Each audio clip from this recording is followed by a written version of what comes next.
Hey, what's up, team? This is your host, Wood. This is the Pay Me No Mind show, sitting in with my special guest, G.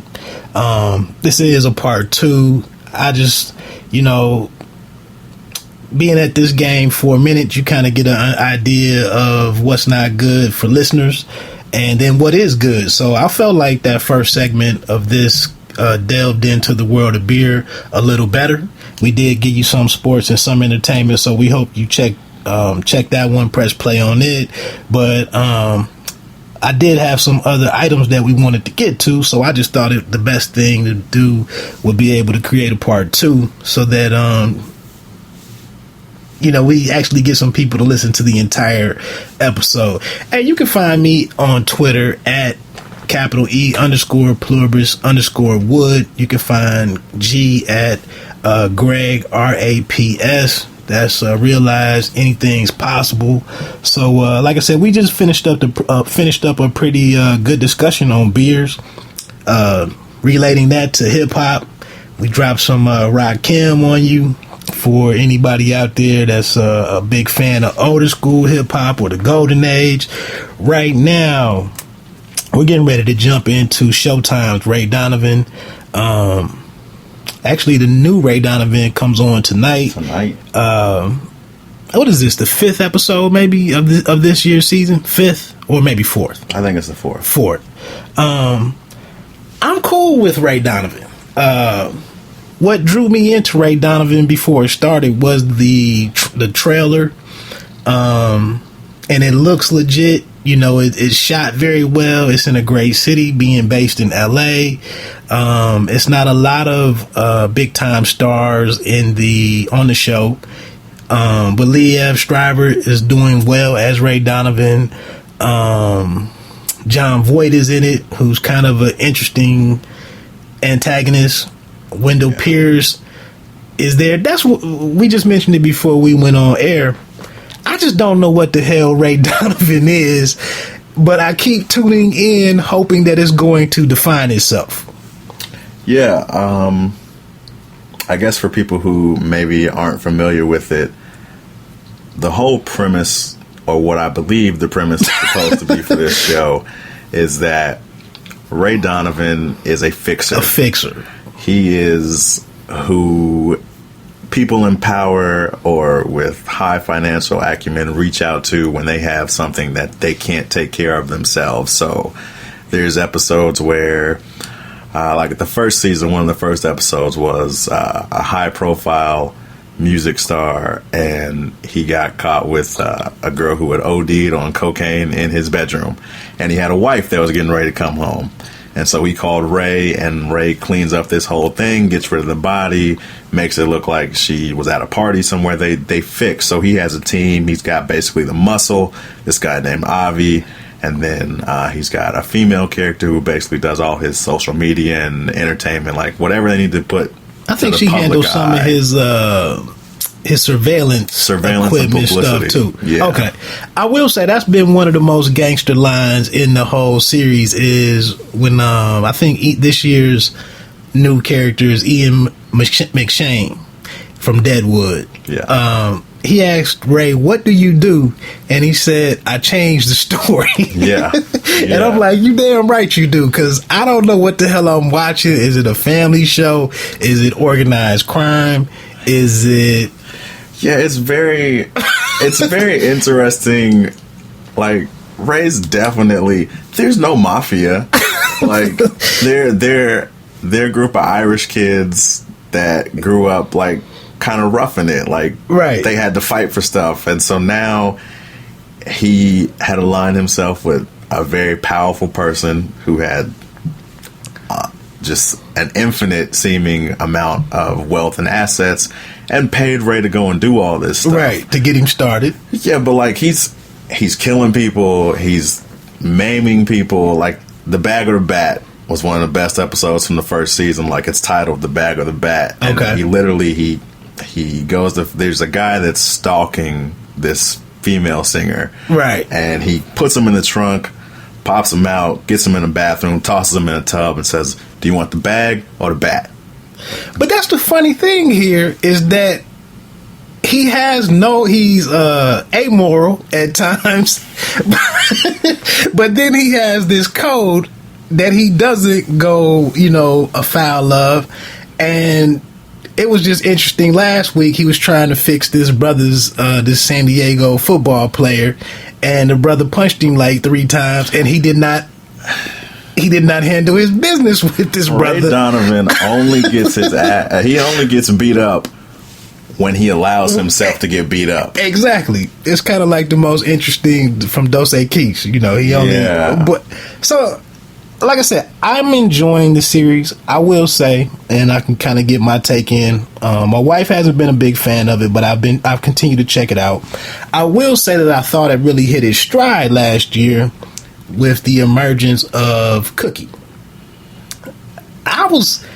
Cookie really brought some grit and some, obviously it was kind of the urban feel of it, or element to the show, but I was looking forward to what the future held for Cookie. And then, this is spoiler alert for anybody who didn't see season 2.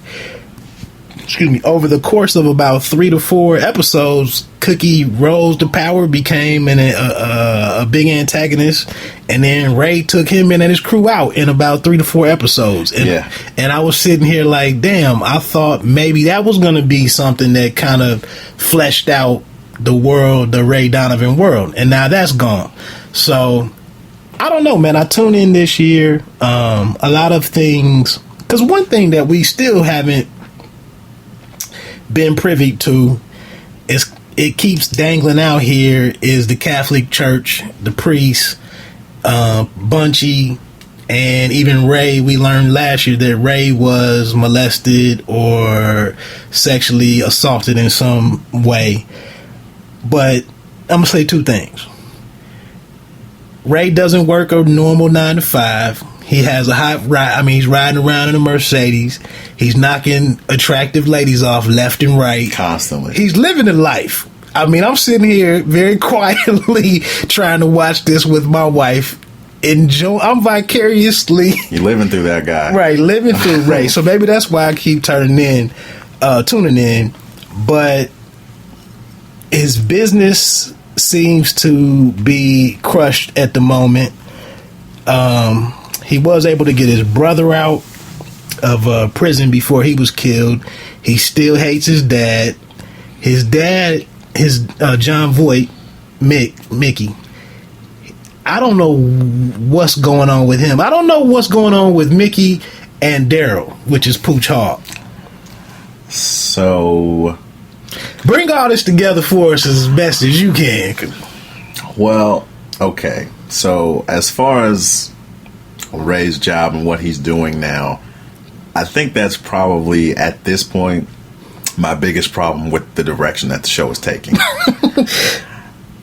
So, he worked for a guy, Ezra, who was powerful, rich, as we had talked about, and then Ezra dies. All right.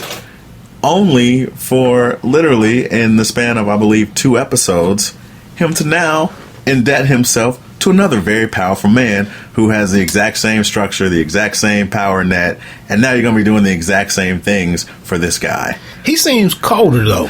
There's going to be some... They've alluded to some very dark things that he may have to do, but I guess that's the crux of the show. He's a fixer, so he has to have somebody he's fixing things for.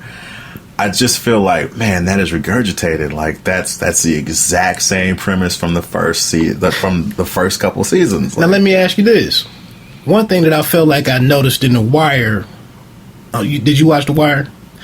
One thing that I felt like I saw in The Wire was they got into season 2 and season 3 and saw what type of gold they really had, and they took characters in seasons 3 through 5 and actually retold the stories of the people that you met in season 1 with Stringer, Avon, Omar. Came back and expanded. They came and showed you the full circle of how they got there through other characters. Because nowadays you don't know when you have 2 to 3 seasons to tell your story. So I thought that was very interesting in how David Simon chose to handle that with The Wire. So now moving over here to Ray Donovan, maybe we're seeing maybe the Ezra storyline and how that, Ray's business was built. Maybe it was so interesting that now we need to delve into how that happened, and we can really show you better by putting Ray back in the starter's block. And you're right. To your point, they have already done flashback scenes of a younger Ray Donovan, a younger Ezra, where they first start meeting each other. So I think you're right. I think we will get exposed to a lot of that. Just for me as a consumer, that was like, I wonder what they're gonna do this season. Right. Like when I first saw that guy, I watched it with one of my buddies, with Mike. I was like, yo, he's gonna end up working for that guy. Right. He's gonna end up working for that guy, and that's what happened. So I mean, I like the show. I'm in it. I'm not gonna quit it.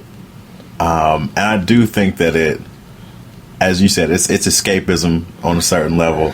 It definitely taps into some things, and the whole Ray Donovan character is very, like I said, he only loses when he wants to lose.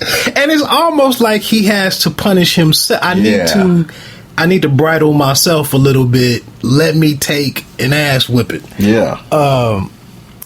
One thing I wanted to mention again with Pooch, his role. Now, he did beat the hell out of beat up that Lincoln last year, and that was kind of his first. Right. He told, after his dad got him overmatched in that boxing match, he told his dad, F you. He came out there and busted up. To Pooch's credit, he did all right in that episode. Yeah, he did. But Mick, this year we find Mick messed up the whole second season with this botched robbery of the dispensary. And I guess that's my other nitpicky thing. Like, Mick's just a failure. He's just an F up. And Ray says it, everything you touch turns to S. Exactly. And I was wondering if he was a distraction at first, but now, and I was like, this role seems to be so beneath John Voight. I mean, if you remember his character, and he was calling the shots. He was putting stuff together. And now here he is, this fumbling, bumbling. I mean, but he is playing well. Like, I'm a person that watches for performance. Right. And he is very believable as Mickey. Like, you expect him to mess up. Right. Like, he's playing that character well. But to what you were saying, like, how does this all wrap together?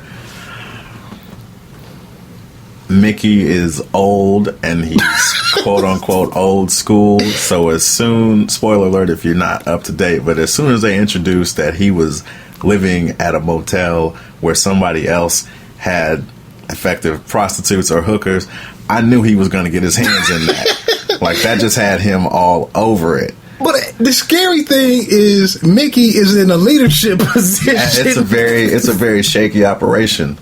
Like, you got one car, Pooch is driving. But bruh, who goes and this is what's crazy, and this is how bad that side of the bracket is. If we look at Ray as the one bracket, the family. You got Bunchy running the shop, who is total non-confrontational. He is falling apart over there. He's falling apart. Daryl is now dragged into this to being a pimp. He goes out and buys a $70,000 car, a Cadillac. That's how he's trying to, like, sustain his real life. He's a driver. Exactly. And then here's Voight with the women and the drugs. Yeah. One thing I'll say that I liked is they brought back Wendell Pierce from The Wire, Bunk. It was interesting that they brought him back again. And, I mean, to see, maybe now that Terry's out, maybe his role doesn't even come back. But, I don't know, man. We are where we are. Ray just got a big favor called in from Ian McShane's character. To get Terry out. To get Terry out of prison.